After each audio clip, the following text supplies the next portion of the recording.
Imagine a world in which there was no social security system, Amazon.com, Dollar General Store, or Walmart to supply our needs and wants.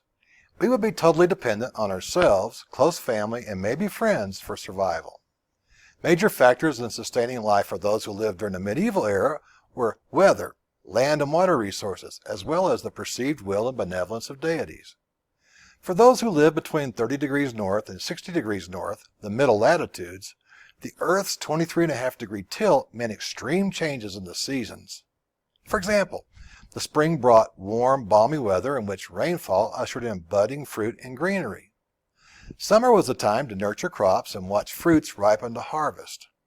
If all went well, bountiful harvest took place around the autumnal equinox that falls on or near September 21st each year.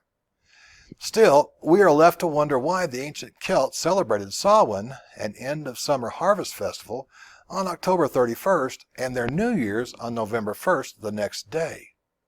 Those dates are well over a month past the fall equinox, and no doubt most of the harvested crops were already preserved or otherwise stored away. Today on The Vantage Point, we're going to take a shot at answering that question and explore why ghostly cultural traditions still live on in the southern backcountry of Appalachia. I hope you'll join me.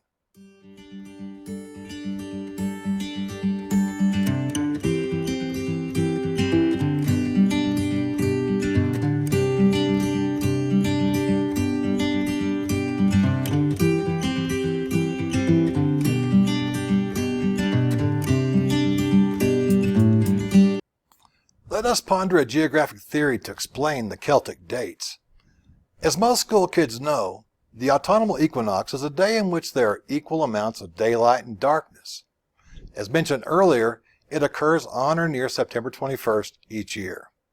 You may recall that the same amount of daylight and darkness occurs on or around March 21st, but there is a big difference in air temperatures on those two dates.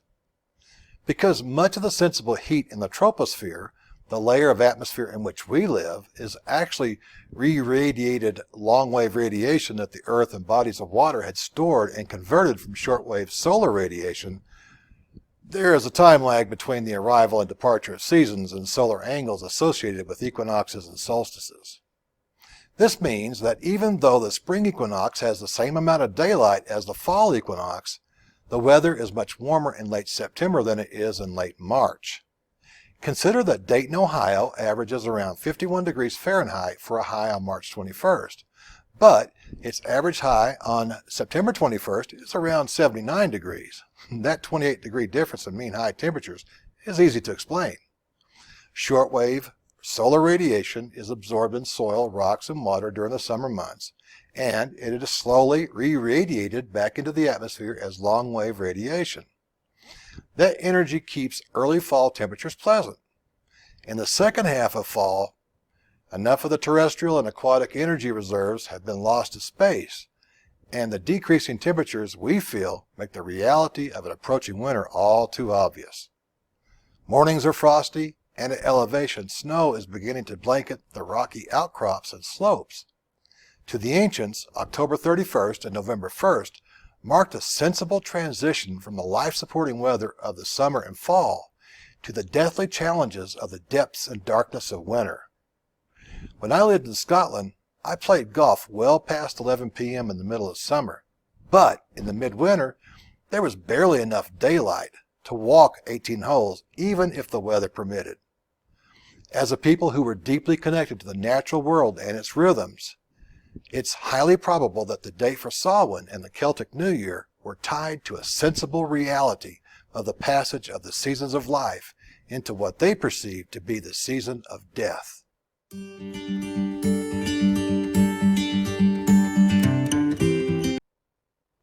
With 40 being the new 20, it's hard for some modern folk to fully appreciate the fact that, for most of human history, few people lived beyond the age of 40.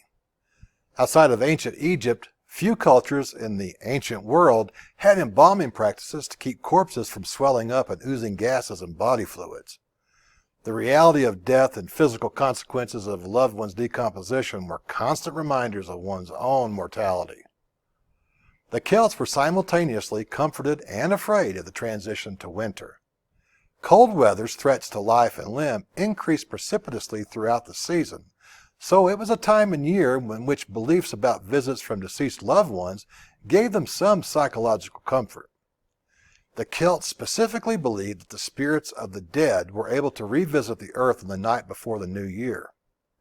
Through their rituals, the people believed that the Druids could receive predictions from the dead. The Celts came to believe that by dressing up in scary costumes, they could keep fearful spirits at bay.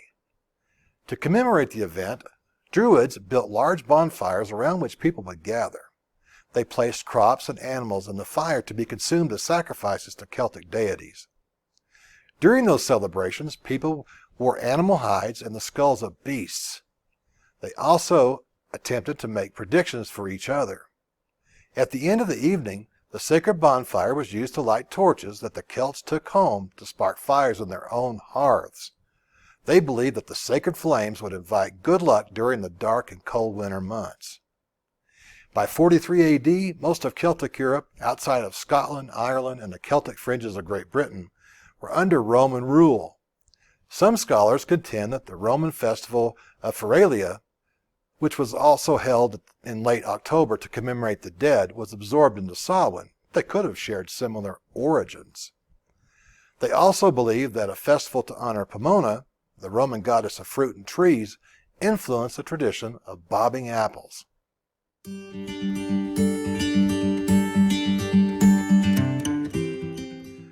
The Roman Emperor Hadrian completed work on the Pantheon circa 124 AD. The building has been in continual use since Hadrian's time. When Christianity was embraced by the Roman Empire in the 4th century, the Pantheon played a vital role in expressing the empire's new faith.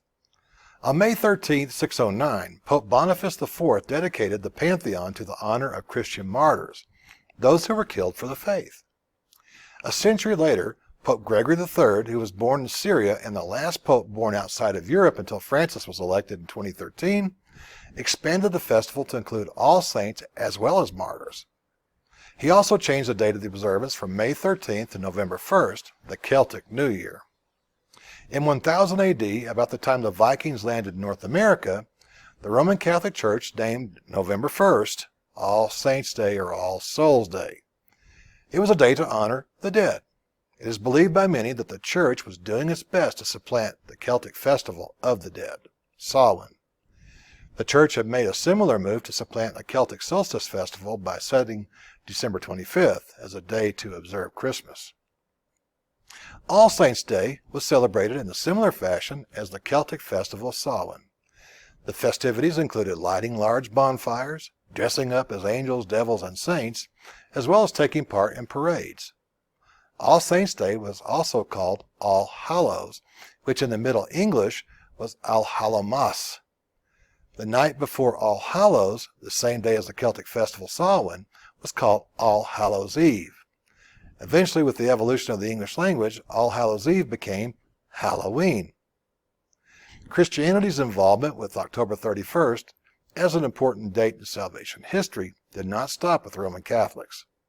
According to the Protestant reformer Philip Melanchthon, who was a collaborator of Martin Luther, the Protestant Reformation began on October 31st, 1517, when Luther nailed his 95 Theses to the door of the University of Wittenberg, asking for a debate.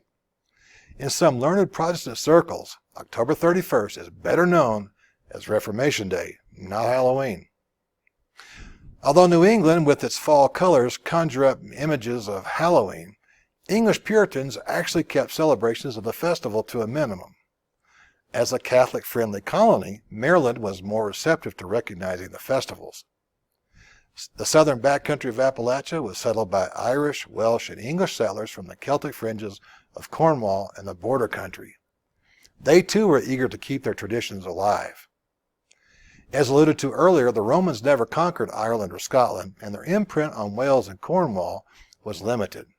The border country was so volatile that the Roman Emperor Hadrian built a wall across the Isthmus of Great Britain, effectively writing off any prospects of pacifying the Picts, who were one of the cultural parents of the Scots. Just as Halloween is a blend of Celtic, pagan and Christian influences, it's no small wonder why the southern uplands of the United States still celebrate stories about ghosts, goblins, and things that go bump in the night. As my friend Jeff Gilmer reminded me, it's no small wonder that C.S. Lewis, a Protestant born in Belfast, Northern Ireland, and a famous writer, was accused of being soft on paganism. Even for those who are not pagan believers, ghostly stories are entertaining. It's to those oral traditions that we next turn our attention. I hope you'll join us here on The Vantage Point. See you next time.